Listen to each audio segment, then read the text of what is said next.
Keith Urban and Nicole Smith are an amazing couple. But did you know that before he got together with Nicole, Keith was in some pretty crazy relationships, from his childhood sweetheart to a famous model? Here's all there is to know about Keith's exes. Nicole and Keith have been together for 17 years, and they have 2 teenage daughters. But Keith has had quite a past. He even admits that marrying Nicole was a major turning point in his life. Apparently, he had been bad at relationships before she came into his life. Keith admits that before he met her, intimacy was a real challenge for him. He got stuck, but didn't want to wind up repeating the same mistakes in relationships that his father had made. Keith's dad was, in Keith's words, scared to rock the boat and didn't speak up when he should have. Keith realized eventually that in order to be happy, he'd need to learn how to communicate what was on his mind and really speak his truths out loud. But he didn't develop those skills until he linked up with Nicole. He said that he was more than capable of writing great songs, but he was terrible at all of his relationships, and he has had the track record to back that claim up. Keith's first serious girlfriend was Angie Marquise. The pair originally met as kids and started dating sometime in the 80s. Angie has revealed that her romance began when they were just 10 years old. She saw Keith playing guitar, and that was enough to win her heart over. Keith actually called a meeting one night in his parents' car of all places and said that he was putting a band together and wanted Angie to be a part of it. Around the time that they were teenagers at 13 or 14, they were already doing gigs in various local pubs around town. Being on stage with Keith Urban at the age of 13 sounds like a pretty successful career to me. Keith said that Angie and her sister would sit outside with Keith and his brother, and they'd play whatever songs were popular on the charts at the time into the wee hours of the night. According to Keith, it was a lot of Leif Garrett tunes. Keith said that he struck up a friendship with the family, especially Angie, but ultimately it was more of a friendship than a romance. Keith and Angie may not have been able to go the distance as a couple, but they were able to remain friends after all these years. Angie even attended Keith's wedding to Nicole in 2006. She now resides in Queensland, where she has a quiet life out of the spotlight. She's hinted that maybe one day she'll write a book about her time with Keith, but what the full story is, I know I'd love to read it. Keith will later go on to have another long-term relationship before winding up with Nicole, this time with model Nikki Taylor. Keith and Nikki were an item from 2002 to 2004 and even shared a home together in Tennessee. But Nikki didn't land in Tennessee on happy terms. She arrived with her 2 twin boys after suffering through a serious car accident. That accident made her really want to change the direction her life was going. She linked up with Keith shortly after, and the pair soon shared a home, moving in with one another in the town of Franklin. But that's not all they shared. They also got matching tattoos in Latin that read Amor vincit omnia, which means love conquers all. But if a tattoo wasn't enough to make things official, the relationship was immortalized another way. Nikki appeared in Keith's music video for the song Somebody Like You.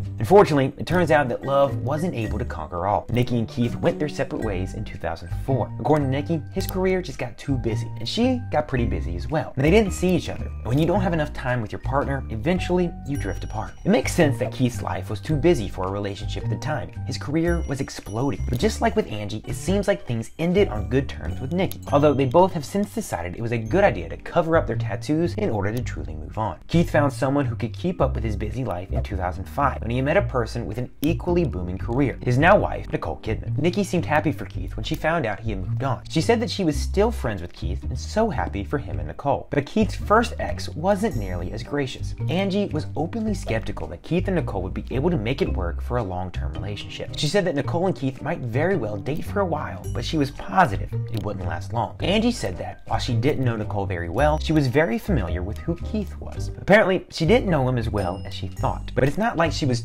totally off base. Keith's former manager, Gary Shaw, agreed with Angie's assessment. He said that Keith was always in things for the chase in his past relationships. What interested Keith was chasing after women. If there was someone he couldn't have, that only made him want them more. But time would prove both of them wrong, because Keith was finally able to settle down after meeting Nicole. Keith and Nicole have been married for over 17 years. But despite the fact that Angie was at their wedding, there still seems to be some drama. According to an interview Angie did, her friendship with Keith changed dramatically after that wedding ceremony in 2006 that she attended. Angie claims that Keith had banned her from ever talking about the relationship in public. But according to Angie, that's not Keith's fault or doing. Angie says that Nicole Kidman and the team that works for her are the puppet masters responsible for ruining the long-term relationship she had with Keith.